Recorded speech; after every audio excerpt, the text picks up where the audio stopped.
कलयुग में व्यक्ति कुछ ना से कुछ करे तो ठीक है, भले ही उसके मुख से गलत मंत्र निकल गया लेकिन उसका भाव शुद्ध है। तो आज के अगर यूथ को अगर बोल दिया जाए कि भैया आप कौन हो, बोले कि आप वैशाख नंदन, सामने वाला सोचेगा अरे वाह वैशाख नंदन कोई ऊंची पदवी होती होगी, और देखा जाए तो गधा। आपका क्या स्टैंड है भविष्यवाणियों को लेकर? हमेशा मंदिर में जाते समय ही घंटा बजाना चाहिए, बाहर आते समय नहीं। हम खुद ही चुन लेते हैं कि हमें किस प्रकार की बातों पर विश्वास करना है, किस प्रकार की पर नहीं करना है। क्या संस्कृति पतन की तरफ जा रही है? मेरे हृदय में कोई कामना से ठाकुर जी के प्रति प्रेम नहीं है, मैं उनको अपना सखा ही मानता हूँ। शास्त्र आज्ञा करते हैं कि जितना भ्रमण से नॉलेज बढ़ती है ना, आप ग्रंथ का ज्ञान लीजिए और ग्रंथ का ज्ञान लेकर के फिर उस पर चिंतन करिए, चिंतन करके फिर भ्रमण करिए। भ्रमण जब करेंगे तब वो ग्रंथ का मिला हुआ ज्ञान, वो तो एक बीज है, वो बीज अंकुरित कब होगा जब आप भ्रमण करो। तो मुझे ऐसा लगता है कि भ्रमण करने से और नए नए लोगों से मिलने से बहुत कुछ आप सीखते हैं। प्यार और घृणा क्या है आपके लिए? तो घृणा के योग्य संसार में कोई भी नहीं है और प्रेम के योग्य संसार में श्री कृष्ण के अलावा कोई नहीं है। भगवान गीता में कहते हैं अर्जुन, दो कठिन काम है संसार के, एक तो स्वयं पढ़ना और बहुत देर तक किसी को सुनना। क्या वो फीलिंग होती है जब आप व्यास की गद्दी पे बैठे होते हैं? क्या सबसे पहली बात तो जब व्यासपीठ पर बैठते हैं तो एक बहुत जिम्मेवारी वाला फीलिंग आती है अंदर से कि मेरे ऊपर बहुत बड़ी जिम्मेदारी है। और जिम्मेदारी क्या है कि इतने लोगों का 4 घंटा मुझे व्यर्थ नहीं करना। वेद व्यास जी कहते हैं मैंने 18 पुराणों में 2 ही बात लिखी है, पाप और पुण्य क्या है। बोले क्या है? बोले जो आपको अपने लिए बुरा लगता है वो किसी के साथ मत करो। क्योंकि भगवान श्रीमद् भगवत गीता में कहते हैं कि अर्जुन व्यक्ति दुखी क्यों है पता है? क्योंकि वो सुख की कामना करता है और सुख उसको कभी नहीं मिलेगा। अर्जुन व्यक्ति को कामना करनी चाहिए शांति की, और शांति के लिए क्या करना चाहिए? त्यागात शांति अनंतरम, जितना कम सामान उतना सफर आसान। हे सुन राधिका दुलारी, तेरे द्वार का भिखारी हूँ मैं, शाम का पुजारी, एक पीड़ा है हमारी हमें, श्याम ना मिला हमें, श्याम ना मिला हमें, श्याम ना मिला हमें, श्याम ना मिला। कविशाला में आप सभी का स्वागत है। राजनीति की किताबों की कहानियों की बातों के बाद में अब चूंकि प्रयास हमारा ये है कि एक संवाद जो एक व्यक्ति की तरफ से ना हो, लोगों के विचार किसी दूसरे व्यक्ति की, अगर एक व्यक्ति भी दूसरी कतार में खड़ा है उसकी ज़िंदगी को परिवर्तित कर पाए, उस प्रयास में एक संवाद बनाने की कोशिश की है हमने बिग जर्नीज के अंदर। हमने राजनीति की बातें की उसमें, इसके पहले जो लेखक हैं उनसे बातें की। जो मेरा पसंदीदा व्यक्तिगत रूप से एक टॉपिक है, एक आध्यात्म, रिलीजन, उसके अराउंड मैं बातचीत करने की कोशिश कर रहा हूँ। इसी श्रृंखला में आज हमारे साथ हैं इंद्रेश उपाध्याय जी। सर बहुत बहुत स्वागत है आपका कविशाला। जय श्री कृष्ण। चूंकि जो हमारा बिग जर्नीज का इनिशिएटिव है, इसमें प्रयास करते हैं कि जो भी एक लाइन के इस तरफ बैठे हुए लोग हैं, जिनको लोग देखकर प्रोत्साहित होते हैं, मोटिवेट होते हैं, उनकी कहानियां लोगों तक पहुंच पाएं, उनकी अंदर की ऐसी चीज़ें जो लोगों को नहीं पता है वो इस श्रृंखला के जरिए हम लोगों तक पहुंचा पाएं। संक्षिप्त में आगे बढ़ने से पहले मैं अगर आपकी जो अभी तक की यात्रा है उसके बारे में अगर दर्शकों को हम बता पाएँ कि आप कहाँ से बिलोंग करते हैं, किस तरीके से आपका कथा वाचन में रुचि हुई, क्या पहला कनेक्ट क्या था उसका, अगर ये संक्षिप्त में बता पाएँ। इसके बाद अपन आगे कथा की बातें करेंगे और बहुत सारी आध्यात्मिक की बातें करेंगे। मैं बेसिकली एक भागवत प्रवक्ता मेरे पूज्य पिताजी हैं, तो मैं एक भागवत परिवार से ही बिलोंग करता हूँ। पूज्य पिताजी महाराज पिछले 50 वर्षों से कथा कर रहे हैं और इस वक्त वो शायद भारत के प्रथम ऐसे वक्ता हैं जिन्होंने सबसे ज़्यादा भागवत की कथाएं की हैं। लगभग 1500 कुछ कथाएं उनकी अब तक हो चुकी हैं। तो एक भागवत परिवार में होने के नाते बचपन से वो सब वैसा जोन, वैसा माहौल, वैसा एटमॉस्फेयर रहा। फिर जब 14-15 साल की आयु होने लगी तो फिर पता नहीं क्यों अंदर से आने लगा कि अब कुछ सोचना चाहिए, क्या करना है, क्योंकि परिवार पूरा भागवत की ओर, मेरा रुझान संगीत की ओर था। ओके। और उसके लिए मैंने प्रयास भी किया कि मैं संगीत में क्या कर सकता हूँ। मुंबई भी गया, वहाँ जा कर के देखने का प्रयास किया, पर मेरे नाना जी वो भी भागवत के वक्ता थे, उनका कहना था कि संगीत से समाज रीझ सकता है, पर कल को तुमसे अच्छा कोई आ गया प्रदर्शन करने वाला तो सब उससे रीझेंगे। ऐसा कुछ करो जिससे कांस्टेंट रिझवारी बनी रहे, और वो ऐसे ही होगा कि जब समाज को बनाने वाले को रिझाओगे तो अपने गुण से उनको रिझाओ जिसने पूरा विश्व बनाया, और वो तुम इस मंच से कर सकते हो। यहाँ पर किसी व्यक्ति विशेष की प्रसन्नता नहीं, जैसा गोस्वामी तुलसीदास कहते हैं, स्वांत सुखाय तुलसी रघुनाथ गाथा। क्यों लिखा आपने मानस जी को? तो गोस्वामी जी कहते हैं अपने सुख के लिए, स्वांत सुख, और स्वांत सुख में कहीं ना कहीं अंदर हमारे राम जी बैठे हैं, उनकी प्रसन्नता के लिए। तो वो भाव जब नाना जी का प्राप्त हुआ तो फिर मन में आया कि मुझे भी कथा मार्ग चुनना चाहिए।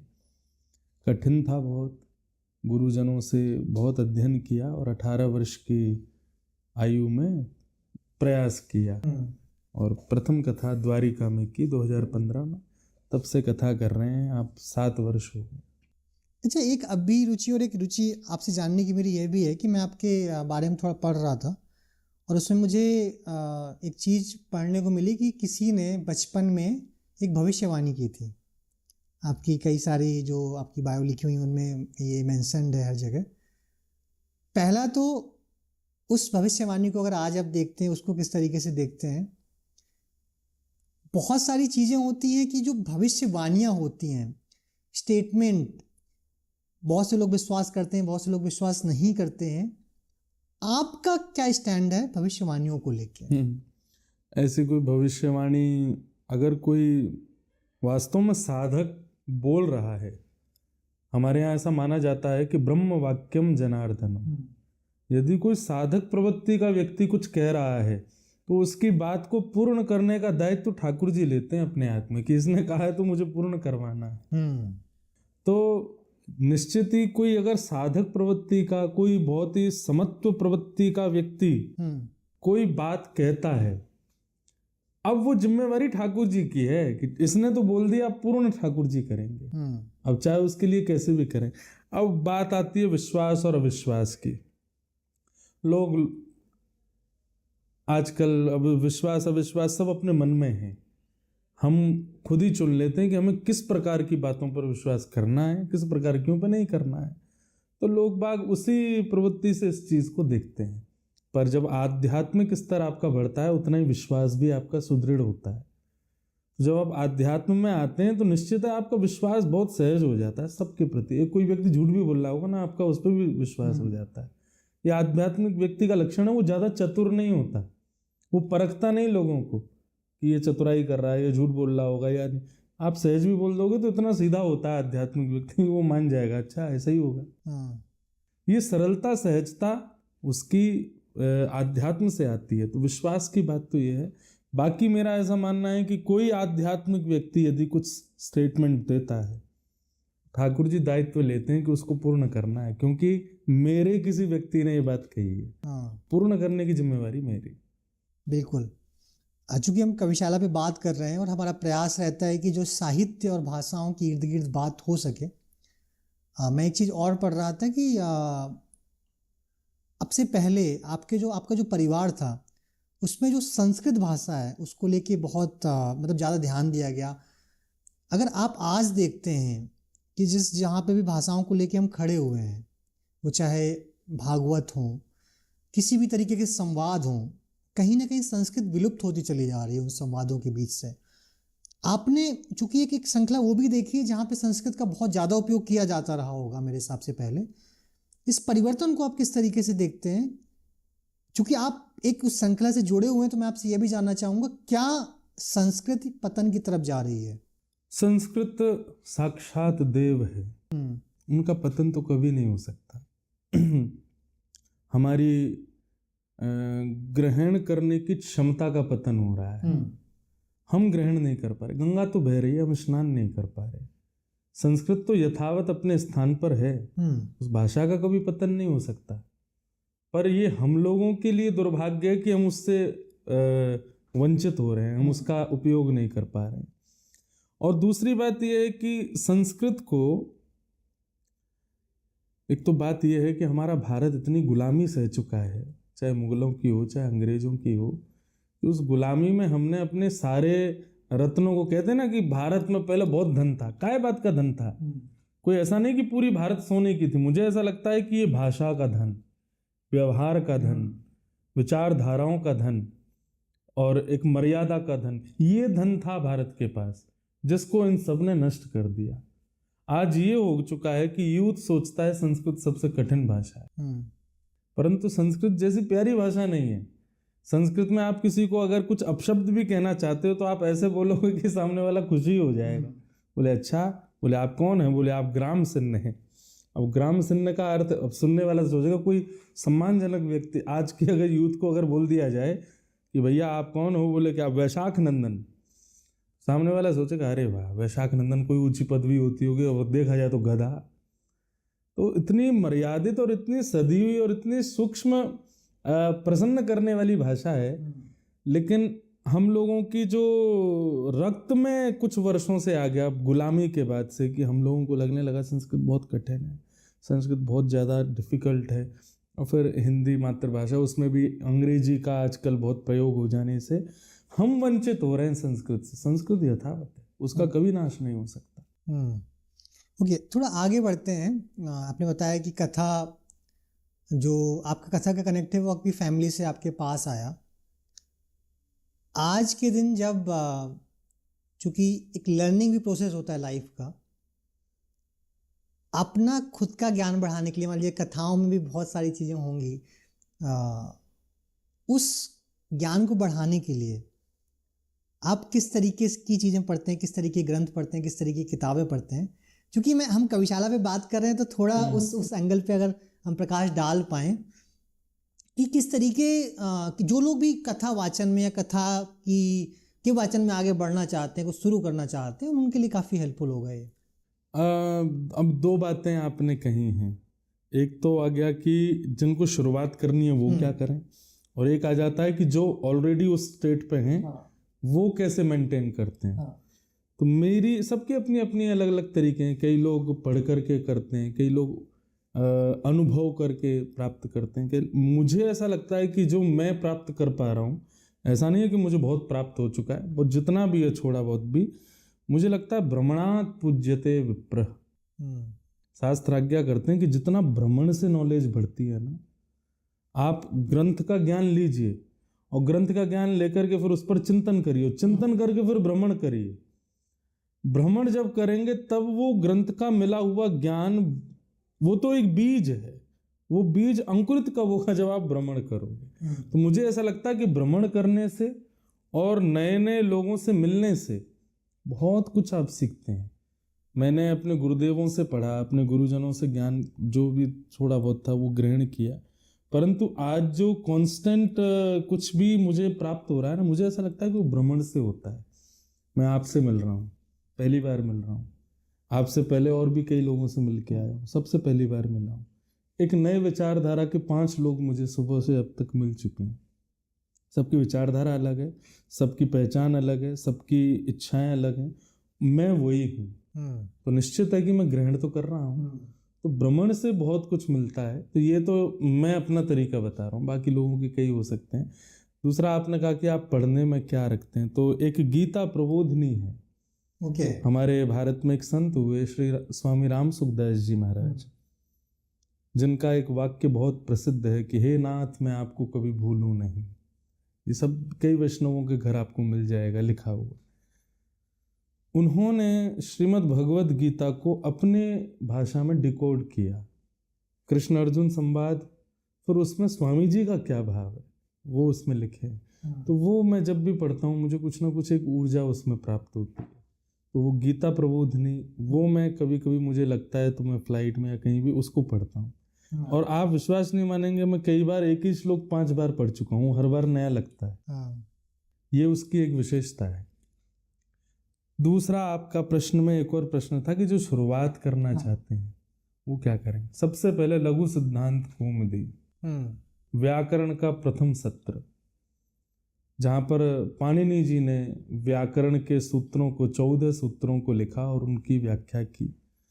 कम से कम भागवत के वक्ता को पंच संधि तक लघु सिद्धांत कौमुदी पढ़नी चाहिए, क्योंकि श्रीमद् भागवत संपूर्ण संस्कृत है और भागवत की सबसे कठिन संस्कृत है सारे संस्कृत ग्रंथों में। अगर आप कभी संस्कृत पढ़ेंगे तो भागवत की संस्कृत सबसे कठिन है। वो जब तक नहीं आएगी जब तक आप लघु सिद्धांत कौमुदी का थोड़ा आश्रय ना लें। पूरी पढ़ने में अगर कठिन लगे तो कम से कम पंच संधि तक तो आपको पढ़नी चाहिए। उसके बाद पंच संधि जब आपकी हो जाए तब आप भागवत में प्रवेश करो, भागवत को अध्ययन करना प्रारंभ करो। फिर भागवत का नियम भागवत में ही लिखा है कि कैसे पढ़नी चाहिए। तो तत्शृण्वन, पहले सुनो, फिर प्रपठन, फिर पढ़ो, फिर विचारण करो, फिर उस पर विचार करो। सुनी हुई पढ़ी हुई वस्तु का विचार करो तब बोलो।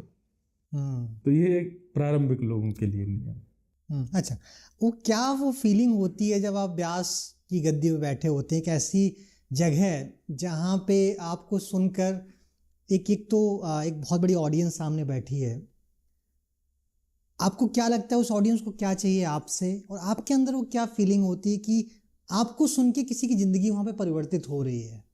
सबसे पहली बात तो जब व्यासपीठ पर बैठते हैं तो एक बहुत जिम्मेवारी वाला फीलिंग आती है अंदर से कि मेरे ऊपर बहुत बड़ी जिम्मेदारी है।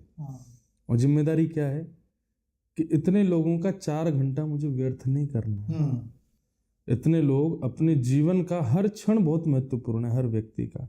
वो 4 घंटे निकाल के मेरे सामने बैठा है, उसका 4 घंटा वेस्ट नहीं हो जाए, वो बर्बाद ना हो जाए। वो यहाँ से जाए तो उसको वो प्राप्त होना चाहिए जो उसको आवश्यक है। तो सबसे पहली बात जिम्मेवारी की जब बात आ जाती है तो आपके अंदर एक केयरिंग वाला फॉर्मेट शुरू हो जाता है कि आप केयर कर रहे हो। अब चाहे वो 1000 लोग हों, चाहे 10,000 लोग हों, चाहे 10 लोग हों, आपके अंदर वो बात है कि मुझे इनकी जिम्मेवारी है कि मुझे इनकी केयर करनी है। आप इस भावना से जैसे व्यासपीठ पर बैठते हैं ना, निश्चित मानिए आप इस भाव से मत बैठो कि मेरी कथा बहुत अच्छी हो, इस बात से मत बैठो कि मेरी कथा किसी को रीझ जाए, मतलब कोई मेरा फैन हो जाए सुन के। नहीं, आप इस बात से बैठो कि मुझे जिम्मेवारी है इतने लोगों की। आप निश्चित है भागवत जी इतनी चमत्कारी व्यासपीठ है कि वो आपके मुख से वही वाक्य निकलवाएगी जो किसी का कल्याण करे, क्योंकि आप जिम्मेवार बन करके बैठे हो। आम के पेड़ पर चील भी बैठती है लेकिन आम नहीं खाती, आम के पेड़ पर कबूतर भी बैठता है लेकिन आम नहीं खाता। आम के पेड़ पर सुक बैठे यानी कि तोता तुरंत नीचे जाएगा, सुंदर आम खोजेगा, चोंच लगा के स्वयं भी पाएगा और दूसरों को भी प्रदान कर देगा। तो भागवत के वक्ता को इसलिए सुखदेव कहा जाता है। सुख यानी कि तोता, तोते के समान होना चाहिए कि स्वयं भी रस लेवे, व्यासपीठ रूपी वृक्ष पर बैठ करके दूसरों को भी देवे।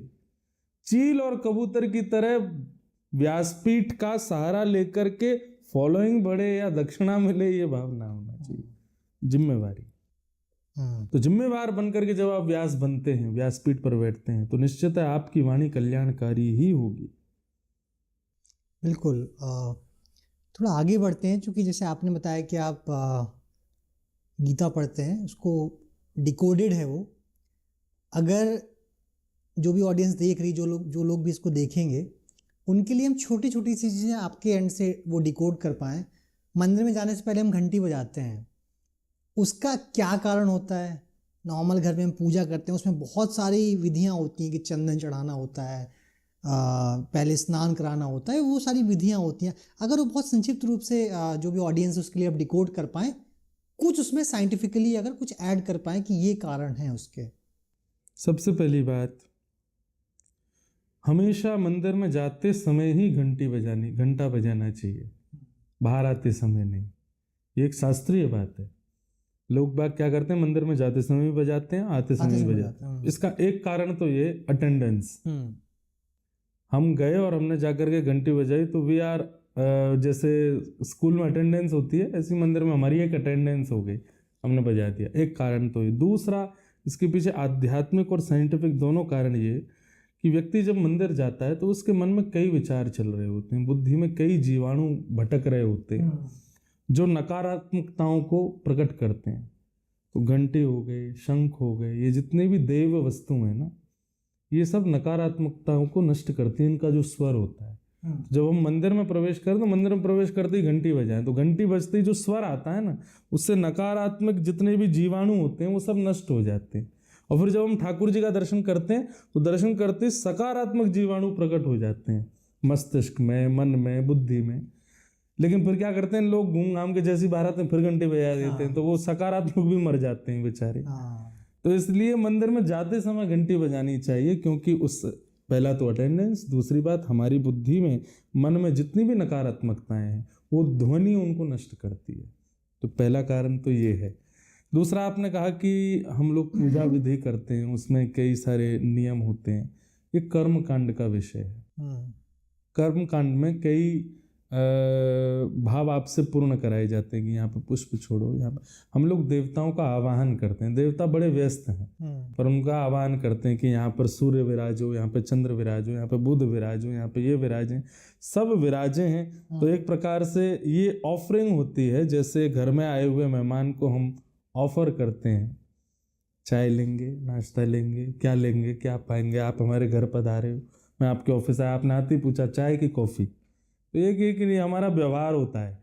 ऐसे ही हम देवताओं को, जिनको हमने पूजा विधि में बुलाया, उनसे हम व्यवहार करते हैं। उनको हम पुष्प अर्पित करते हैं, उनको हम नैवेद्य अर्पित करते हैं, उनको हम पंचामृत अर्पित करते हैं। तो वो एक ऑफरिंग, एक सिंपल लैंग्वेज में सबको समझ आए, इसलिए वो एक ऑफरिंग होती है, एक सामान्य ऑफरिंग होती है कि हमारे घर कोई मेहमान आया, हम उससे पूछ रहे हैं सब चीज़ें, फिर उसके बाद हम उसकी आरती भी कर रहे हैं, वंदन भी कर रहे हैं, फिर उनसे प्रार्थना कर रहे हैं, आप हमारे घर पधारे, हमारे घर में सुख समृद्धि बढ़े, ऐसी कृपा करना। ये ओके। प्यार और घृणा क्या है आपके लिए? तो प्रेम, घृणा करने योग्य संसार में कोई नहीं है। यदि किसी के प्रति हो रही है तो इसको बदलना चाहिए। संसार में कोई भी घृणा के योग्य नहीं है। संसार में हर व्यक्ति के अंदर गुण है, उस गुण को खोजना चाहिए। तो घृणा के योग्य संसार में कोई भी नहीं है, और प्रेम के योग्य संसार में श्री कृष्ण के अलावा कोई नहीं है। प्रेम करना है तो श्री कृष्ण से करो, घृणा करनी है तो किसी से भी मत करो। करने का अगर भाव नहीं जा रहा है कि घृणा हो ही रही है, तो अपने अवगुणों से ही करो, अपने दुर्गुणों से ही करो, अपनी दूषितताओं से ही करो। किसी अन्य व्यक्ति के दुर्गुणों को मत देखो। हम सबके अंदर दुर्गुण है। घृणा करनी है तो खुद से कर लो, लेकिन किसी अन्य से मत करो। ओके। सो दो चीज़ें कि मंत्रों का उच्चारण बहुत लोग करते हैं, और लोगों के अंदर एक डर रहता है कि अगर मैंने गलत मंत्र पढ़ दिया तो उसका जो मेरे ऊपर रिएक्शन होगा या लाइफ पे रिएक्शन होगा वो गलत पड़ सकता है। मंत्रों का उच्चारण जरूरी है, पर क्या जो लोग गलत मंत्र पढ़ रहे हैं वो गलत कर रहे हैं किसी भी तरीके से? देखिए, दो पहलू हैं इस बात के।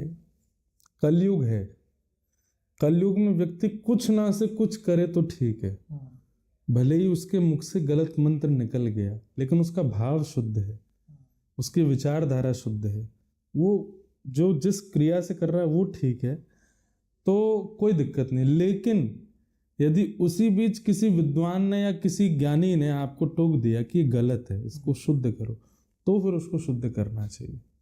जब तक नहीं पता है कि ये गलत है भाई, तब तक कोई दिक्कत नहीं। अब आपका नाम है, मेरा नाम है इंद्रेश, उसका शुद्ध प्रोनाउंसिएशन होना चाहिए इंद्रेश। अब कोई बोले इंदरेश, और मेरे को बार बार इसी भाव से बोल इंदरेश, मैं भी कहूँगा अरे यार ठीक से बोलो ना, इंद्रेश नाम है हमारा। तो शुद्ध प्रोनाउंसिएशन चाहे वो किसी भी भाव में आवश्यक तो होता है, लेकिन जब तक कोई टोके ना, बोले ना और आपको पता ना हो, तब तक उसका कोई दुष्प्रभाव नहीं। लेकिन यदि किसी ने आपको बताया तो यही समझ लीजिए ठाकुर जी ने भिजवाया ये संदेश कि भाई इसको ठीक करो। उसके बाद आपको उस पर जरूर काम करना चाहिए और उसका शुद्ध उच्चारण करना चाहिए। तो जब तक नहीं पता है तब तक कोई दिक्कत नहीं, लेकिन कोई बता दे तो उसके बाद प्रयास करो कि शुद्ध बोले। ओके।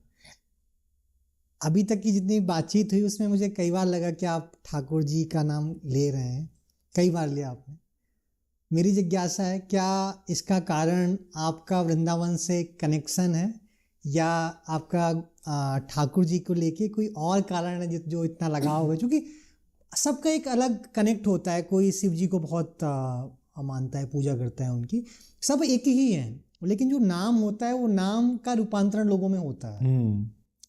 मेरे हृदय में कोई कामना से ठाकुर जी के प्रति प्रेम नहीं है। मैं उनको अपना सखा ही मानता हूँ और मेरे सखत्व भाव में वो संगी रहते हैं। मैं उनकी लीला गाऊं, चाहे कथा करूं, चाहे दुनिया के किसी कोने में जाऊं, मेरे मन में भाव ये है कि मेरे सखा ठाकुर जी हैं और उनके अतिरिक्त कोई चर्चा शायद ही मैं कर पाता हूँ। तो 24 घंटा चिंतन में हृदय में मैं गाड़ी चला रहा हूँ, गा रहा हूँ, कहीं जा रहा हूँ, खा रहा हूँ, कुछ ना कुछ चिंतन चलता रहता है उनके बारे में। तो इसलिए आप जिसका बहुत कांस्टेंट जिसको सोचते हो, निश्चित है वो आपके व्यवहार में आने लग जाता है। तो इसीलिए क्योंकि वो मेरे सखा हैं, उनके प्रति मेरा खूब प्रेम भाव है। ऐसा नहीं है कि मैं वृंदावन से हूँ या वो भी बात ठीक है कई हद तक, लेकिन संबंध है मेरा उनसे। मैं उनको भगवान और मैं एक जीवात्मा ऐसा नहीं, मेरे सखा, मैं उनका सखा हूँ, वो मेरे गुरु हैं, मैं उनका शिष्य हूँ।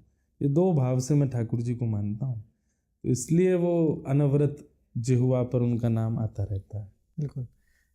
लोगों के अंदर एक अलग तरीके की हमेशा जिज्ञासा रहती है कि घर में भी पूजा हो सकती है, घर में भी, सबके घरों में लगभग, जैसे मेरा घर एक ब्राह्मण परिवार से बिलोंग करता हूँ, तो एक मंदिर का एक अलग स्थान है कि वहाँ पे बहुत सारे भगवान हैं, पूजा रोजाना होती है, लेकिन साथ में हमेशा ये भी होता है कि मंदिर जाना जरूरी है ना।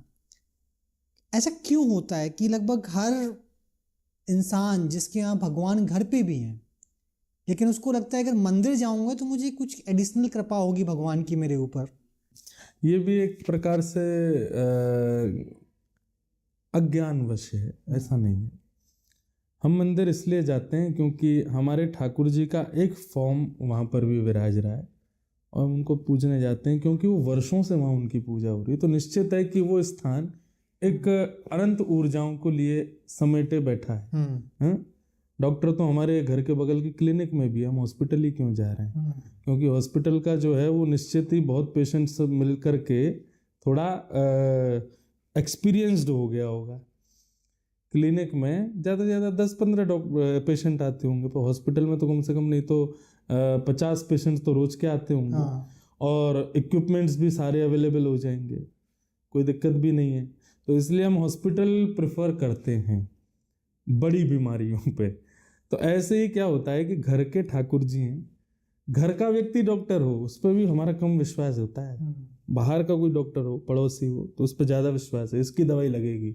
घर का बेटा ही बता दे कि ये ले लो, उसकी दवाई काम नहीं करेगी। तो अति सामीप्य और अति दूर, इन दो में दोष होता है, शास्त्राज्ञा है। हम जिसके बहुत समीप रहते हैं उसकी बातों का भी थोड़ा कम प्रभाव होता है, और जो हमसे बहुत ही दूर रहता है उसकी भी कम प्रभाव होता है। तो इसलिए इस कारण से हमारा थोड़ा मध्यस्थ मंदिर वाले ठाकुर जी में ज़्यादा विश्वास हो जाता है। घर वाले तो हमारे संग ही रहते हैं, जब हम सुलाते हैं सोते हैं, उठाते हैं उठते हैं, हम जो खिलाते हैं खाते हैं, पर वो तो अपने हिसाब से सोते हैं, अपने हिसाब से उठते हैं, और उनके लिए तो विशिष्ट भोजन होता है। और यहाँ घर पे तो हम 4 लोग दर्शन करते हैं, वहाँ तो 4000 दर्शन करते हैं। तो निश्चित है कि वो श्रेष्ठ हैं, ये भाव आ जाता है। बाकी ऐसा है नहीं, घर में जो ठाकुर जी हैं वो भी समान ही, उनमें कोई अंतर नहीं। ओके, आपने गोपाल जी को बोला सखा, आपकी लाइफ में उनके लिए जो एक रिलेशनशिप होती है। गोपाल जी का प्यार 2 लोगों के लिए, या श्री कृष्ण का प्यार 2 लोगों के लिए, एक राधा के लिए, एक रुक्मिणी के लिए, दोनों प्यार को आप किस तरीके से देखते हैं? दोनों में बहुत बड़ा अंतर है। वो अंतर समझने के लिए बहुत विस्तृत चर्चा होनी बहुत आवश्यक है। मैं ऐसा कहता हूँ, जब श्री जी की बात, श्री जी माने हमारी श्री राधा रानी, उनकी चर्चा होती है तो मुझे लगता है कि उसके लिए सबसे पहले तो ब्रज उपासना बहुत आवश्यक है। ब्रज आइए, ब्रज आकर के रज की उपासना करो, यमुना जी को प्रणाम करो, संतों को वंदन करो, पहले योग्य बनो, उसके तब उनकी चर्चा समझना संभव है।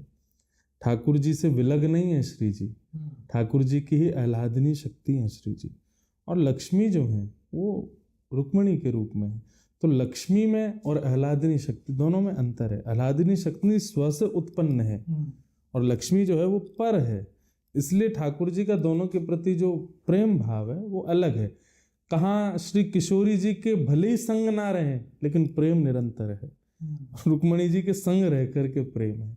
मतलब एक में वस्तु की आवश्यकता है और एक में वस्तु के ना होने पर भी प्रेम कांस्टेंट है। ये एक प्रेम का डायमेंशन आप समझ सकते हो किशोरी जी के प्रति और श्री रुक्मणी जी के प्रति।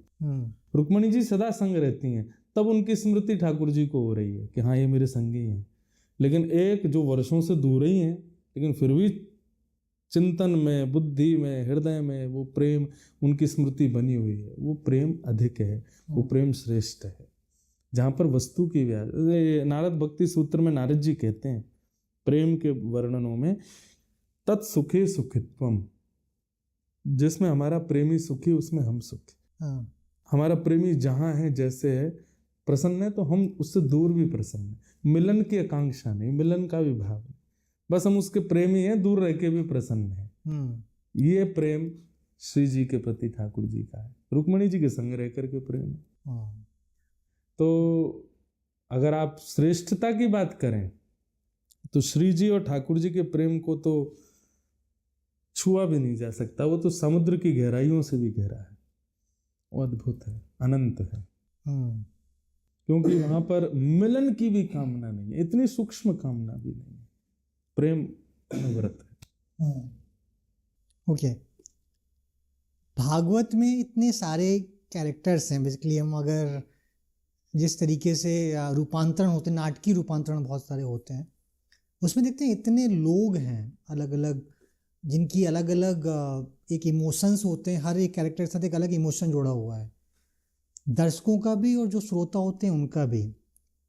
आप इन सारे कैरेक्टर्स के अंदर जो भगवान हैं उनके इतने नज़दीक रहते हैं, कभी आपको रियलाइज हुआ कि कोई कैरेक्टर या कोई भगवान आपके साथ निरंतर चल रहे हैं? नहीं, ठाकुर जी की अनुभूति तो होती है कि वे सदा साथ ही हैं, अभी भी संग ही विराज रहे होंगे। मुझे ऐसा लगता है कि जो मैं बोल भी रहा हूँ शायद ये भी मेरी वाणी नहीं होगी, मेरी वाणी तो सामान्य हो सकती है, पर ये अगर मैं कुछ श्रेष्ठ कुछ कह भी रहा हूँ तो ये भी मेरा अधिकार नहीं, ठाकुर जी के बारे हैं। दूसरा, कैरेक्टर संग रहता ऐसा नहीं कह करके मैं ऐसा कहूँगा मेरी बुद्धि या भाव में है, और वो कैरेक्टर हैं भीष्म पितामह। श्रीमद् भागवत और महाभारत दोनों में उनका भाव है। भागवत महाभारत कोई भिन्न नहीं है, महाभारत का थोड़ा अंश भागवत में भी है।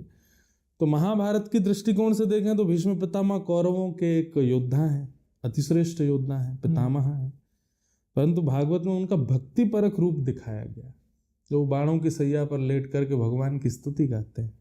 इतिमतिरूपकल्पिता वितृष्णा भगवत सात्वत पुंगवे विभूम्नि स्वसुखमुपगते क्वचिद विहर्तुम प्रकृति मुखे युषयद भव प्रवाह।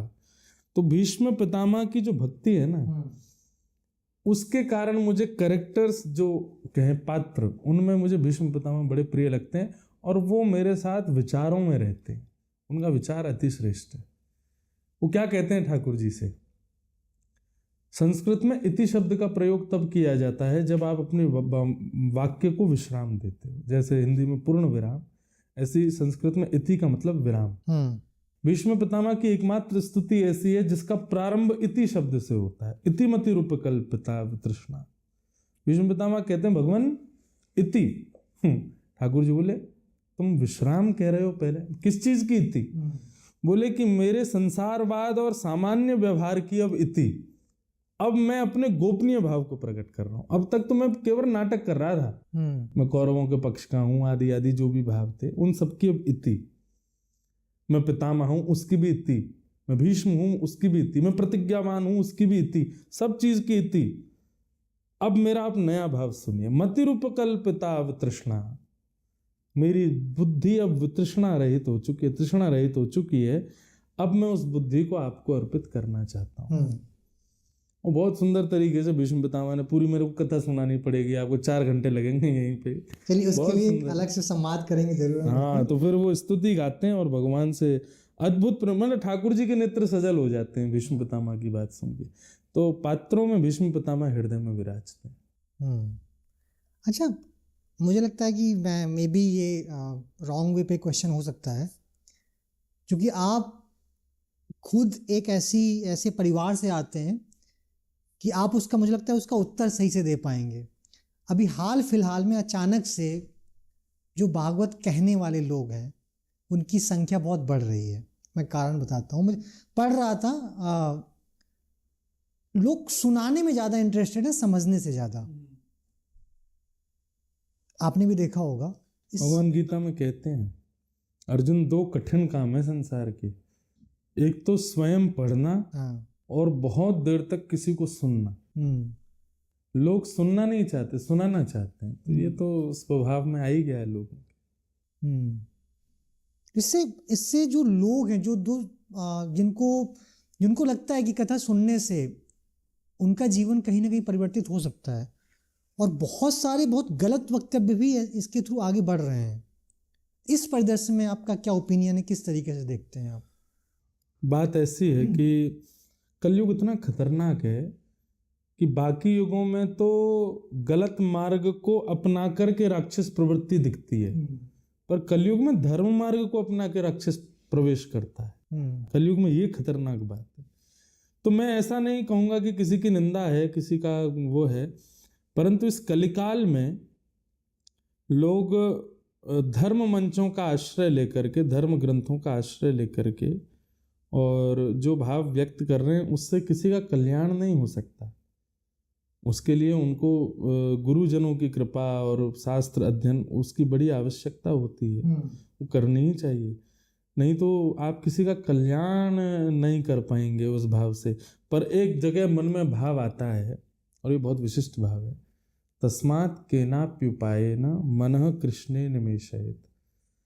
मैं फिर क्या देखता हूँ कि उन्हीं लोगों के प्रवचन से कई लोग कृष्ण भक्ति में आतुर हो रहे हैं, आ रहे हैं। हाँ, तो फिर मुझे लगता है कि कोई बात नहीं, किसी भी उपाय से सही व्यक्ति भजन का मार्ग तो अपना रहा है ना, उसको कहीं शांति मिल रही होगी, ठीक है, किसी भी भाव से मिले।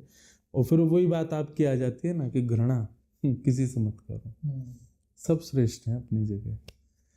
तो कहीं ना कहीं गलत तो हो ही रहा है कि शास्त्रों का पूर्ण अध्ययन ना करके और केवल सामान्य भाव से कोई भी सुनाने में रुचि है, समझने में नहीं।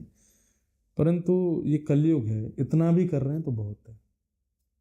पाप और पुण्य क्या है आपके हिसाब से?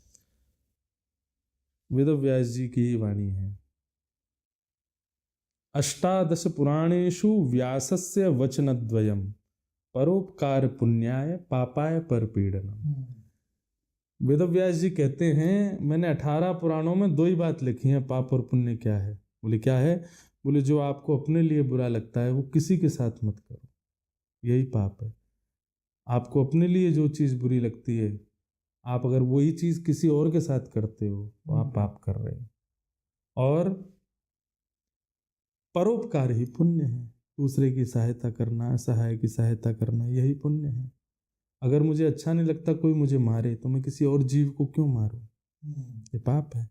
आपको अच्छा नहीं लगता कि कोई आपको गाली दे तो आपको भी किसी और को नहीं देनी चाहिए। अगर आप देते हो और स्वयं में क्षमता नहीं सहन की तो यही पाप है। तो दूसरे के साथ वह करना जो आपको प्रिय नहीं लगता अपने लिए, और दूसरे को साथ आप करते हो तो यही पाप है। और असहायों की सहायता करना यही पुण्य है।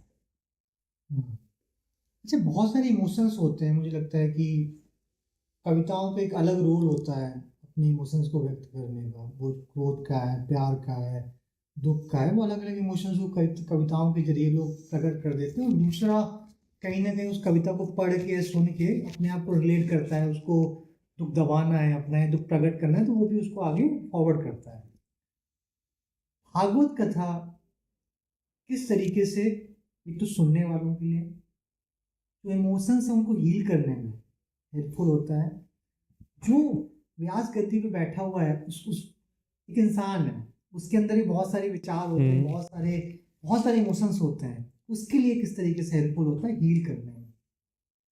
उसका मैंने एक सूक्ष्म उत्तर दिया था कि जिम्मेवारी लेकर के जब आप बैठते हो तब आप वहाँ पर पॉपुलैरिटी या दक्षिणा के लिए नहीं बैठते हो, फिर आपके ऊपर एक जिम्मेवारी है, फिर आप वही बोलोगे जिससे सामने वाला हील हो। अच्छा, दूसरी बात क्या होती है कि कई बार मंच पर बैठ करके आपके हृदय से वो भाव भी प्रकट होते हैं जो शायद आपने गुरुजनों से पढ़े भी नहीं। और ये भगवत कृपा होती है, ये व्यासपीठ की कृपा होती है कि आपके हृदय से वो भाव प्रकट हुआ। मुझे ऐसा लगता है वो भाव प्रकट इसलिए हुआ कि ठाकुर जी ने वो भाव आपके लिए कहा, व्यास के लिए।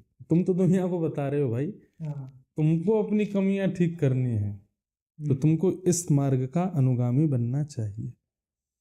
तो कई भाव जो अनायास प्रकट हो जाते हैं व्यास मन से, व्यास रिलेट कर पाएंगे इन बातों से, कई व्यासों को होता होगा, अनायास प्रकट हो गया हृदय से, वो कभी पढ़ा भी नहीं था, अनायास निकल गया।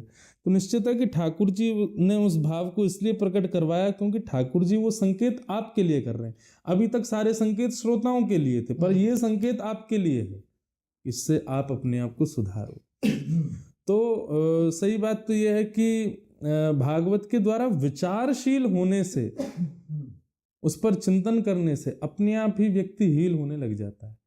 और एक और बात ऐसी है कि श्रीमद् भागवत जहाँ विराजमान हो जाती है ना, वो पंडाल का माहौल ऐसा हो जाता है, उस स्थान का माहौल ऐसा हो जाता है कि आदमी कथा सुनने के बाद हील होगा वो तो बहुत दूर की बात है, प्रवेश करते ही हील होने लग जाता है। ये अनुभव करोगे आप, कभी कथाओं में आएंगे, हम निमंत्रण देंगे, तो आप जिस स्थान पर जैसे ही पहुंचेंगे ना, आप आकर के बैठेंगे, आपको तभी लगेगा कई विचार और बुद्धि की शुद्धता तो अभी से ही हो गई है।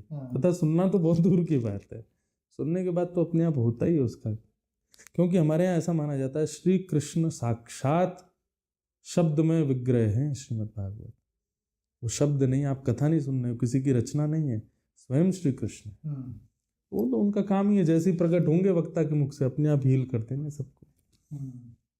ये मौत का लोगों को इतना डर क्यों होता है? एक सत्य है, सबको पता है, सबको पता है, ये भी पता है कि आनी ही है, वही हमेशा खौफ, हमेशा डर क्यों चलता है? माया का प्रभाव, संसार के प्रति जो अटैचमेंट है, जो आसक्ति संसार में है, वो उस भय को प्रकट करती है। वही व्यक्ति यदि संसार से निरासक्त हो जाए, क्यों होता है ऐसा कि एक ठोकर लगने वाला व्यक्ति, अपने जीवन में धोखा खाने वाला व्यक्ति, वो मृत्यु से भय नहीं होता उसको, अरे कोई मार जाए, मुझे कोई फेंक जाओ, मुझे कोई विष दे दो, मैं गर्दन से लटक जाऊं, ये कर लूं वो कर लूं। क्यों? जैसी डी अटैचमेंट हुआ आपका संसार से, अपने आप आपको मृत्यु सहज दिखने लग जाती है। और वही संसार के प्रति जब अटैचमेंट हो जाता है, वही संसार के प्रति आसक्ति होती है, तो मृत्यु से भय लगता है, नहीं अब अच्छा लग रहा है, अब मरूं नहीं मैं। जैसे दिखता है कि सब जगह से बिल्कुल बिखर गया, तो तेज से अच्छा तो मर ही जाए, जी के क्या फायदा, फिर मृत्यु का भय खत्म। तो मृत्यु के भय को जो जन्म देता है वो है आसक्ति, एक्सपेक्टेशंस, और संसार से मिलने वाला झूठा प्रेम, वो मृत्यु के भय को जन्म देता है। ओके, कविशाला पे हम बात कर रहे हैं, मैं आपसे ये भी जानना चाहूँगा कि आप किन कवियों को पढ़ते हैं, और अगर कोई कविता आपके जहन में आपको याद है, किसी भी कवि की आपको पसंदीदा कविता? वही बात आ जाएगी, आप कहेंगे कि आपके हृदय में ठाकुर जी क्यों रहते हैं हमेशा? बिल्कुल। तो उन्हीं के ही मैं अधिकतर सूरदास, कृष्णदास, गोस्वामी तुलसीदास, कुम्भनदास, मैं बताता चला जाऊंगा, बहुत लंबी कहानी। मेरे को पद पढ़ना बहुत प्रिय लगता है, जैसे सूरदास जी के पद हैं, तुलसीदास जी के पद हैं, मीराबाई के पद हैं, जो भगवत संबंधी रचनाएं करते हैं, मुझे उनके भाव सुनने और बोलने में, जैसे सूरदास जी का है, तजोरे मन हरि विमुखन को संग, जाके संग कुमति उपजत है, पढ़त भजन में भंग, सूरदास कारी कामर पे, चढ़े न दूजो रंग, तजोरे मन हरि विमुखन को संग। जिनकी रचना में किसी को प्रसन्न करने की भावना नहीं है, जिनकी रचना में आत्म कल्याण और भगवत प्राप्ति की, उनकी कविता मुझे बहुत प्रिय लगती है। तो ये सब हमारे अष्ट सखा हैं, सूरदास, कुम्भनदास, गोविंददास, छीत स्वामी, नंददास, कृष्णदास, इस प्रकार ये सब, इनकी रचनाएं मैं बहुत पढ़ता हूँ। लाखों पद हैं इनके, मैं अधिकतर कथाओं में गाता हूँ। मीराबाई के पद बहुत पढ़ता हूँ। एक हमारे वृंदावन के हुए श्री बिंदु जी महाराज, वे थोड़ा, उनके शब्दों में उर्दू अल्फाज आते हैं। उनका एक भजन है, मतलब वो पंक्ति लिखते थे, कौन है गुलशन कि जिस गुलशन में रोशन तू नहीं, कौन है वह गुल कि जिस गुल में तेरी खुशबू नहीं। अच्छा, उनकी पंक्तियां ऐसी हैं कि उसको आपको डिकोड करना पड़ेगा। वे कहते हैं बिंदु कहता है कि मैं हूं, बिंदु कहता है कि मैं हूं कब, जब जुदा दरिया से है। जब दरिया से अलग है तब बिंदु कहता है मैं हूं मैं हूं मैं हूं। तो बिंदु कहता है कि मैं हूं जब जुदा दरिया से है, मिल गया दरिया में फिर कहता है कुछ भी हूं नहीं। हम कब तक कहते हैं मैं जब तक आपसे दूर हैं। जैसे आप में मिल गए तो सब कहे सर्वम खलु इदम ब्रह्मा, सब ब्रह्म ही है।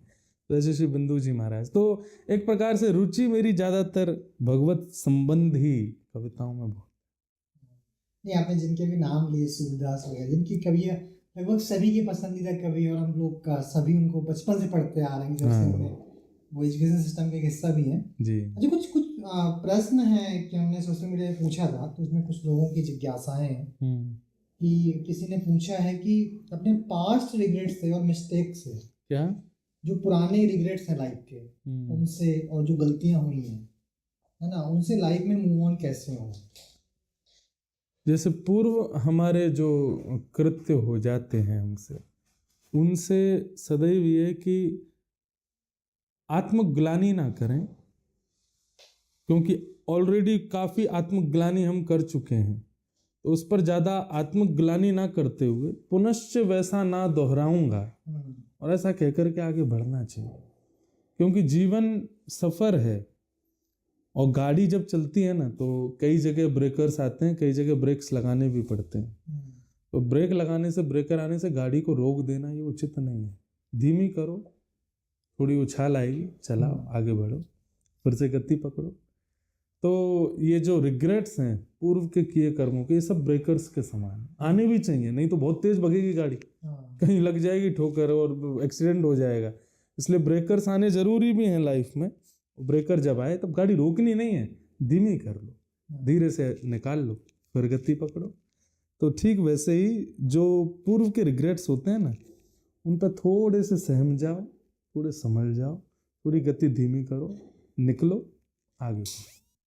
इसी में कोई आपके श्रोता है, तो उन्होंने आपके जो भजन है इसमें राधिका दुलारी, राधा रमणम, हाँ राधा रमणम, तो राधिका दुलारी, राधा रमणम, कुछ पंक्तियां आपकी आवाज में सुनना चाहता है।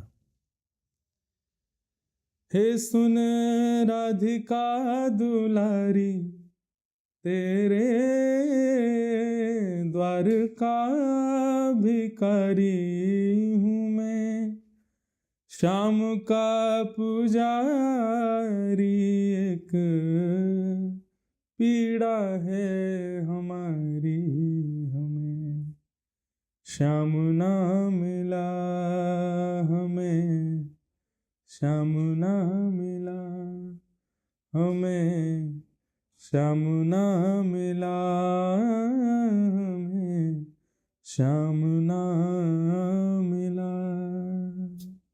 तुलसी माला धारण करने के लिए कुछ रूल्स होते हैं कि नॉर्मल इंसान किसी भी परिस्थिति? जी, तुलसी हमारे यहाँ ऐसा वर्णन किया जाता है कि ये जब भारत में किसी व्यक्ति के प्राण निकलते हैं ना, तो उसका पिंड भी दान किया जाता है। मतलब वो शरीर हमारे यहाँ जन्म से लेकर के मृत्यु तक सारे संस्कार होते हैं। तो पहले नामकरण संस्कार हो गया, फिर उसके बाद जात कर्म संस्कार, नामकरण संस्कार, पाणिक ग्रहण संस्कार, जनेऊ संस्कार, सारे संस्कार होते हैं। मृत्यु संस्कार ये अंतिम संस्कार होता है। इसमें क्या होता है, अब तक हमने ठाकुर जी को बहुत कुछ अर्पित किया, अब हमने अपना देह ही पिंड बना करके अर्पित कर दिया, पर ठाकुर जी तब तक नहीं पाते जब तक तुलसी नहीं पधराओ। इसलिए जीवन पर्यंत गले में कंठी माला या अंग पर कहीं भी तुलसी का स्पर्श हो, ताकि प्राण कभी भी निकल सकते हैं, कोई पता तो है नहीं कब प्राण निकल जाए। जब भी प्राण निकले उस समय तुलसी का स्पर्श होना चाहिए शरीर से, ताकि ठाकुर जी उसको स्वीकार करें। ये तो तुलसी पहनने का कारण। नियम तुलसी धारण करने के बाद में अवॉइड करना चाहिए, जितना हो सके तामसी पदार्थ सेवन ना करें। जैसे कि मांस भक्षण तो बहुत दूर की बात है, ऑनियन गार्लिक भी जितना हो सके परहेज करना चाहिए। ऐसा नहीं है कि बहुत बड़ा पाप लग जाएगा, पर तुलसी माँ को शायद प्रसन्नता ना हो यदि आप उसको सेवन करो, तो थोड़ा विचार करना चाहिए इसमें। फिर स्नान करते समय जब कंठी माला हमारे तन पर होती है तो कहते हैं कि जल उसका स्पर्श करते ही वो समस्त नदियों के जल के समान हो जाता है। फिर आप जब स्नान कर रहे हैं तो एक प्रकार से तीर्थों के समस्त नदियों का जल उससे स्नान कर रहे हो। क्यों? क्योंकि आपके गले में या आपके अंग पर तुलसी का स्पर्श करके वो जल आपके अंग प्रत्यंगों पर जा रहा है। ये बात है। फिर उसके बाद आप कुछ भी सेवन करते हो वो सब भगवत प्रसाद बन करके मन में जाता है, पेट में जाता है। तो विचार ये करना चाहिए कि वस्तु वही हो जो भगवत प्रसाद लग सके। ऐसी कोई वस्तु जो ठाकुर जी को मैं ऑफर नहीं कर सकता, अगर वो पाओगे और तुलसी उसमें पधरा दी गई तो फिर उसका तामसी रूप हो जाता है। तो ये कुछ नियम है बस। जी, किसी ने ये पूछा है कि जय श्री कृष्ण भगवान जी को स्मरण करना और नाम जाप करना दोनों अलग अलग हैं क्या? नाम जप में स्मरण आवश्यक है, दोनों अलग नहीं है। लोग अलग मानते हैं। हाँ। आप केवल हरे हरे कृष्ण कृष्ण कृष्ण हरे हरे हरे राम राम, अब ये केवल मैं बोल रहा हूँ, मन में विचार नहीं कर रहा, तो इसका कोई ज़्यादा प्रभाव नहीं है। अगर मैं जप रहा हूँ उस समय मेरे चित्त में भी वो विचार होना चाहिए, स्मरण होना चाहिए। जब मैं हरे कृष्ण कहूँ तब साक्षात राधा रमण, बांके बिहारी, राधा वल्लभ, इन सबका दर्शन हो। हरे राम कहूँ तब श्री धनुष बाण धारण के राम जी का अनुभव हो। स्मृति के साथ नाम जप करोगे तब वो कल्याणकारी होगा, नहीं तो नहीं होगा। अच्छा, आप चूंकि इतनी कथाएं करते हैं, आपकी सबसे पसंदीदा कथा कौन सी है? कथाएं तो सारी पसंदीदा हैं, सारी आनंद देती हैं, पर अगर फिर भी पूछें कि उसमें क्या प्रिय लगता है तो अभी भी मेरे को दुविधा ही हो रही है बताने में, क्योंकि सब प्रिय हैं। भागवत मतलब एक फल होता है ना, फल में एक छिलका गुठली होता है, छिलका गुठली डस्टबिन में डालना पड़ता है, लेकिन भागवत ऐसा फल है इसमें छिलका गुठली है ही नहीं, रस ही रस है, किसको छोड़ोगे आप? इसलिए पिबत भागवतम रसमालयम, श्रीमद् भागवत में कहा गया रस की खान, रस की माला है श्रीमद् भागवत, इसमें छिलका गुठली है ही नहीं। तो मैं किसी को प्रिय कहूं तो तभी मेरे मन में आ जाएगा नहीं, मैंने कहा उद्धव कृष्ण संवाद मुझे प्रिय है, तभी मन में आ रहा है कि नहीं उद्धव गोपी संवाद भी अच्छा लगता है, उद्धव गोपी संवाद प्रिय लगता है, तो फिर मन में आता है कि नहीं रघुगण भरत संवाद भी अच्छा लगता है। तो सब प्रिय है, पूरी भागवती प्रिय है। सीधी बात कहूं तो जहां पे भगवत वार्ता है वो मुझे प्रिय है। ये कंफ्यूजन हमेशा रहता है, कुछ परिवार होते हैं, कुछ घर होते हैं, आस्था हमेशा डगमगाती रहती है, फेथ जो है भगवान को लेके होता है, कुछ चीज़ें खराब हो गई हैं, भगवान साथ नहीं है। इस यूज केस को या इस पूरे जो प्रक्रिया ऐसी चलती रहती है इंसान की लाइफ में, कभी फेथ है कभी नहीं है, कभी फेथ है कभी नहीं है, ऊपर नीचे वाला जो पड़ाव रहता है। अगर आपको किसी को कुछ बोलना हो कि नहीं फेथ कंटिन्यूस रहे, वो चाहे डाउन टाइम हो चाहे अप टाइम हो, अच्छा समय हो बुरा समय हो, वो आस्था कभी खत्म ना हो, उसके लिए आप दर्शकों को क्या कहेंगे? विश्वासो फलदायक। पायलट पर अगर विश्वास नहीं होगा ना तो आदमी प्लेन में बैठ ही नहीं पाएगा और अपने गंतव्य तक पहुंच ही नहीं पाएगा। आदमी को विश्वास करना पड़ेगा कि भाई ये चालक जो है ये सही से उड़ाएगा, आकाश में सही रखेगा, सही से उतार देगा। तो उसके प्रति विश्वास जो है वो आपको निर्भीक बनाएगा और आपके गंतव्य पे भी पहुंचा देगा। तो इसमें कोई क्रिया नहीं है बताने की, इसमें एक ही चीज हो सकता है कि ठाकुर जी से कोई संबंध बना ले। ठाकुर जी से आपका कोई संबंध, कब जब तक भगवान मानोगे तब तक फेथ ऊपर नीचे होता ही रहेगा। आपने जैसे ही ठाकुर जी को अपना कोई संबंधी बनाया, ये मेरे मित्र हैं, ये मेरे सखा हैं, ये मेरे भाई हैं, ये मेरे मीराबाई कहती हैं मेरे तो गिरधर गोपाल दूसरो ना कोई, जाके सिर मोर मुकुट मेरो पति से, वो पति मान तोहे मोहे नाते अनेक मानिए जो भावे। जो भी आपको प्रिय लगे संबंध बनाओ ठाकुर जी से, और संबंध जब बन जाए तो केवल ऐसा नहीं कि बस व्यवहार मात्र, वो निभाओ, तब देखो आपका फेथ कभी नहीं जाएगा। जैसे बेटे के प्रति, पति के प्रति, पत्नी के प्रति, बच्चों के प्रति, अपने आप खुद देखेंगे जिससे आपका संबंध नहीं है उससे आपको एक्सपेक्टेशंस भी नहीं होती, उससे कोई आपको कष्ट दुख दारिद्र कुछ नहीं होता, पर जिससे एक्सपेक्टेशन होती है, जिससे संबंध होता है, उससे प्रेम भी उतना ही बना रहता है। फिर चाहे बेटा कितना भी गलत कर दे, माँ को फिर भी प्रिय ही लगता है। तो ठीक वैसे ही ठाकुर जी से आप जब तक उनको केवल भगवान मानते रहोगे, फेथ ऊपर नीचे होगा। संबंध बनाओ, संबंध बनाते ही फेथ कांस्टेंट हो जाएगा। आखिरी में इस कलयुग में इंसान को शांतिपूर्ण जिंदगी बिताने के लिए, जो पीसफुल लाइफ है उसको जीने के लिए क्या करना होगा? आपने बहुत अच्छी बात कही। आप ये कहते हैं ना सुखपूर्ण जीवन, तो शायद मैं आपको रोकता। क्योंकि भगवान श्रीमद् भगवत गीता में कहते हैं कि अर्जुन, व्यक्ति दुखी क्यों है पता है? क्योंकि वो सुख की कामना करता है और सुख उसको कभी नहीं मिलेगा। अर्जुन, व्यक्ति को कामना करनी चाहिए शांति की। और शांति के लिए क्या करना चाहिए? बोले त्यागात शांति अनंतरम। जितना कम सामान उतना सफर आसान। जितने कम बोझ लोगे सिर के ऊपर उतने शांत रहोगे। जितने ज्यादा बोझ लोगे, मुझे लगे मैं इनको भी प्रसन्न कर दूं, उसको भी कर दूं, इन सबको मैं खुशी ही करता रहूं, सब मेरे से खुशी ही रहें, अगर घर को भी संभाल लूं, इसको भी संभाल लूं, उसको, जितना बोझ सिर पर लेते रहोगे उतने परेशान रहोगे। इसलिए जितना हो सके कम सामान रखो, त्याग करो जितना हो सके वस्तुओं का। आजकल क्या हो गया, यूथ भी बहुत जल्दी चीज़ों से कनेक्ट हो जाता है, चाहे वो फ़ोन हो, पर्स हो, कपड़े हो, संबंध हो, रिलेशनशिप्स हो, सब चीज़ में इतना ज़्यादा अपने आप को इन्वॉल्व कर देता है कि फिर दुखी रहता है। इसलिए इन्वॉल्व केवल उतना रखो जितना चले। बाकी प्रदर्शन ऐसा करो कि आप पूर्ण इन्वॉल्व हो, लेकिन हृदय से जितना हो सके डिस्कनेक्टेड रहो, जितना हो सके त्याग में जीवन जियो, आप बहुत शांत रहो। तो आप संगीत की बहुत आपने परिचर्चा की, जो कि संगीत आपका एक व्यक्तिगत लगाव वाला एरिया वर्टिकल रहा है हमेशा से। आज आप भागवत से इतने ज़्यादा जुड़े हुए हैं, क्या संगीत को आप मिस करते हैं?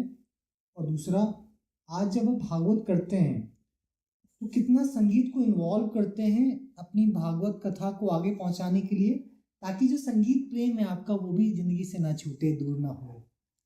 ऐसा नहीं है कि मैं संगीत को बहुत मिस करता हूँ, मिस तो तब करें जब दूरी हो। यहाँ तो संपूर्ण भागवत गाता हूँ मैं, बहुत अच्छे से, श्लोक भी सारे गा गा के ही बोलता हूँ।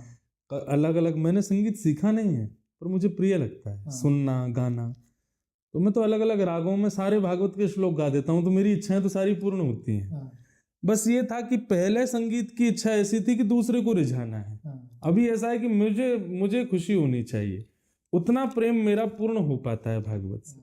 तो मुझे कोई याद नहीं आती, मैं तो खूब संगीत में ही रहता हूँ, पूरा भागवती गा गा के बोलता हूँ। और रही बात गाने की, तो हाँ, मैं भजन बहुत कम गाता हूँ कथाओं में, श्लोक बहुत गाता हूँ। जितना ज़्यादा से ज़्यादा श्लोक हो सके, जितने अच्छे अच्छे रागों में हो सके, गाने का प्रयास करता हूँ, तो उससे मेरी संगीत की वो इच्छा भी पूर्ण हो जाती है। बिल्कुल। और मुझे लगता है कि जो बातचीत हुई, जो भी दर्शक देखेंगे, काफ़ी उनके लिए सहायक होगी। जो लोग मुझे लगता है कि अगर एक व्यक्ति की भी ज़िंदगी इस बातचीत से परिवर्तित होती है, कुछ सीखने को मिलता है, तो ये बातचीत सार्थक का प्रयास होगा हमारा। आखिरी में हम सबसे पूछते हैं कि किन दो लोगों को और आप इस इनिशिएटिव के जरिए सुनना चाहेंगे? कैसे? किन दो लोगों को आप रिकमेंड करेंगे कि यहाँ पे अपनी आवाज़ आगे तक पहुँचाएं? 2 लोगों को किस फील्ड से? किसी भी फील्ड से हो सकते हैं, आपके पसंदीदा जिनको आप सुनना चाहते हैं। यहाँ से वो राजनीति से हो सकते हैं, वो आध्यात्म से हो सकते हैं, वो कोई लेखक हो सकता है, वो कोई कवि हो सकता है, कोई भी हो सकता है। नरेंद्र मोदी जी को बुलाइए। नहीं, 2 लोगों का अगर नाम लेना हो तो मेरे 2 भागवत के अलावा 2 प्रेम हैं। एक तो खेल में क्रिकेट से और दूसरा संगीत से। तो संगीत में मैं वैसे तो बहुत लोगों को सुनता हूँ, मेरे फेवरेट सिंगर्स भी बहुत सारे हैं, पर जिनका संगीत मुझे बहुत प्रिय लगता है वो शंकर महादेवन है। उनका संगीत जो वो बनाते हैं वो बहुत अद्भुत होता है। तो संगीत के फील्ड से तो मैं चाहूँगा कभी वो भी आएँ कविशाला में, कोई कविता वो भी सुनाएं, गा कर के सुनाएं। और क्रिकेट फील्ड में ऑब्वियसली है कि ऐसे व्यक्ति हैं कि वो प्रधानमंत्री के समान ही हैं, विराट कोहली हैं, रोहित शर्मा हैं, और ये सब अच्छे अच्छे, मतलब कोई भी, अब तो मैं कहूँगा भारतीय क्रिकेट टीम का कोई भी एक खिलाड़ी आपके इस मंच पे जरूर आए और वहाँ से क्योंकि एक प्रकार से हिंदुस्तान, हमारे भारत में भारत के प्रति प्रेम जिन जिन चीज़ों से होता है उसमें क्रिकेट भी है। उससे हमारा प्रेम बन जाता है और प्रिय लगता है हमको भारत। तो अगर हमारे भारतीय क्रिकेट टीम का कोई भी एक व्यक्ति, कोई भी खिलाड़ी, कोई भी हो, वो एक आए, इन दो लोगों से हम चाहेंगे कि आपके यहाँ पर कुछ चर्चा हो तो अच्छा लगेगा। इंद्र जी बहुत बहुत धन्यवाद, आपने वक्त निकाला, एक अच्छी बातचीत हुई। जी लोगों को जरूर कुछ ना कुछ हेल्पफुल होगी, कुछ ना कुछ सहायक हो लोगों की जिंदगी में, कुछ ना कुछ सीखने को जरूर मिलेगा। बहुत बहुत बहुत बहुत धन्यवाद। जय श्री कृष्ण।